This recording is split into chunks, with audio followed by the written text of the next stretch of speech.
Au nom du Père et du Fils et du Saint-Esprit. Amen. Lecture du livre du Deutéronome, chapitre 4, verset 1, puis versets 4 à 9. Moïse disait au peuple, « Maintenant, Israël, écoutez les commandements et les décrets que je vous enseigne pour que vous les mettiez en pratique. Ainsi vous vivrez, vous entrerez en possession du pays que vous donne le Seigneur, le Dieu de vos pères. Voyez, je vous enseigne les commandements et les décrets que le Seigneur mon Dieu m'a donnés pour vous, afin que vous les mettiez en pratique dans le pays où vous allez prendre possession. Vous les garderez, vous les mettrez en pratique. Ils seront votre sagesse et votre intelligence aux yeux de tous les peuples. Quand ceux-ci entendront parler de ces commandements, ils s'écrieront. Il n'y a pas un peuple sage et intelligent comme cette grande nation. Quelle est en effet la grande nation dont les dieux soient aussi proches que le Seigneur votre Dieu est proche de chacun de vous et chaque fois que vous l'invoquez. Et quelle est la grande nation dont les commandements et les décrets soient aussi justes que toute cette loi que je vous présente aujourd'hui. Mais prends garde à toi, garde-toi de ne jamais oublier ce que tes yeux ont vu. Ne le laisse pas sortir de ton cœur un seul jour. Enseigne à tes fils et aux fils de tes fils. » Bonjour chers frères et sœurs dans le Christ.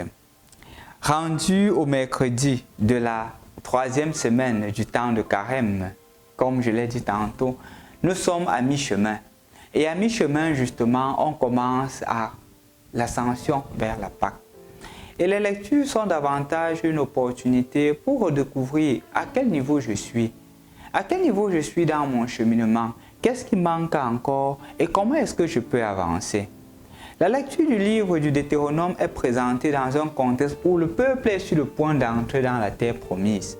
Et entrant dans la terre promise, le Seigneur le met en garde justement du fait qu'ils sentent l'oubli à cause des bienfaits que la terre promise offre.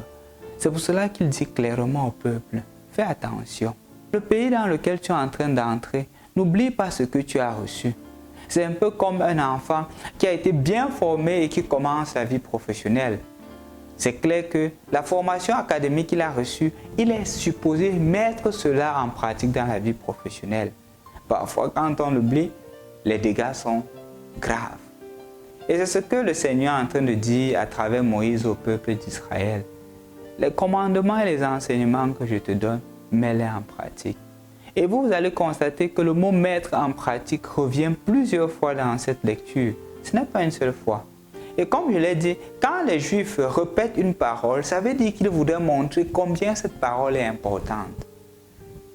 Mon frère, ma soeur, tu as pris des engagements pendant ce temps de carême. Est-ce que tu les mets en pratique? Est-ce que nous les mettons en pratique? C'est pour cela que je voudrais intituler la méditation d'aujourd'hui comme « Ton effort, ton engagement, ta vie de foi n'est jamais stérile. » Regardez bien la première lecture d'aujourd'hui. Quand le Seigneur dit « Vivez les commandements ».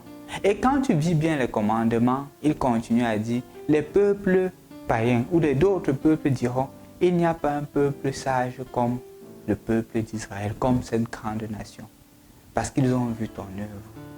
Quand tu vis une vie de foi sérieuse, ne crois pas que ça reste indifférent aux yeux des gens. Non, cela porte du fruit. Et tu es aussi appelé à porter du fruit à travers une vie sérieuse. Parce que ce que le monde t'offre, ce que le monde te promet aujourd'hui, ce sont des choses éphémères. Mais les choses éphémères restent dans l'éphémérité. Les choses éternelles demeurent dans l'éternité. Je voudrais donc t'inviter aujourd'hui de ne pas te décourager pour tous les biens que tu es en train d'accomplir, pour toutes les bonnes œuvres que tu es en train d'accomplir, malgré les critiques qu'on t'adresse. Ne te décourage en rien. Parce que Jésus le dit aujourd'hui dans l'Évangile, tous les commandements qu'il te donne ne mettent rien à l'écart. Même pas un iota ne doit quitter, comme il le dit dans l'Évangile. Et là, les gens verront tes œuvres et ils croiront. ils croiront que Dieu est avec toi, que Dieu agit en toi. Je voudrais conclure avec une petite histoire. L'histoire d'un couple qui avait beaucoup de difficultés de couple. Ils sont venus me rencontrer. Nous avons commencé un cheminement. Avec la grâce de l'Esprit Saint, les choses se sont améliorées. Parce qu'au quartier, on les voyait comme les meilleurs bagarreurs du monde. Monsieur et madame, il y avait toujours des cris partout. Donc le quartier était déjà au courant de cela. Quand la conversion a commencé, ils ont arrêté. Chaque dimanche, ils allaient à l'église. Quand ils se chamaillaient à basse voix. De plus en plus, 1 mois, 2 mois, 3 mois, 4 mois, 5 mois, une année. Un beau soir, ils sont surpris qu'il y a un couple d'adultes de plus de la cinquantaine qui arrive chez eux un soir et qui voudrait leur demander conseil parce que lui et sa femme, ils ne s'entendent pas. Et ça ne va pas entre eux. Ils voudraient demander conseil à ce couple-là. Ce couple est surpris, il dit mais pourquoi vous venez vers nous? Ils disent, c'est parce qu'on a vu en vous une conversion. Avant, vous étiez les premiers à bagarrer au quartier. Mais depuis que vous avez commencé à aller à l'église, chaque dimanche, on va à l'église. Et plus, on ne voit plus le conflit entre vous. On voit plutôt l'harmonie, l'entente. Mais ma femme et moi, ça ne va pas depuis. On voudrait aussi copier votre secret.